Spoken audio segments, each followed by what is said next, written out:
For as long as we have been on this world that God created, religion has been a part of the human experience. Welcome to your daily 180 Bible study.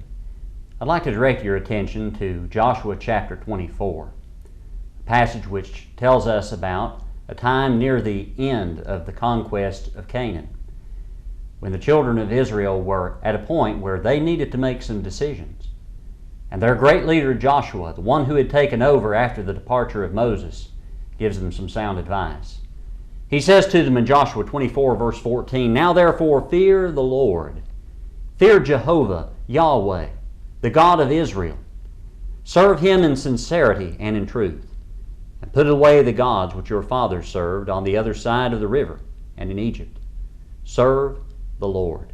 Serve the true God.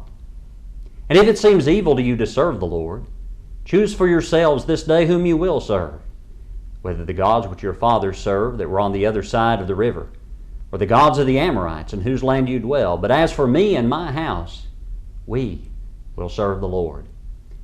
You see, to Joshua it didn't make any difference what choice they made. He wanted them to serve the Lord, but as far as he was concerned and his household, that decision had already been made. But for some of these people, there was a very important change that needed to take place, a change in the heart. And you know, it doesn't matter how far you go back in human history, religion has always been a part of what it means to be human. Archaeologists have found items from long, long ago that represent the worship of deities that have been forgotten for centuries.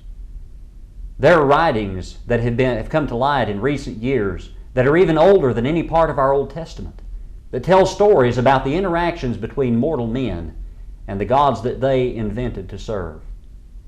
And in those old pagan cultures and religions, every aspect of their worship and every god that they bowed down to had some kind of connection to the material world around them.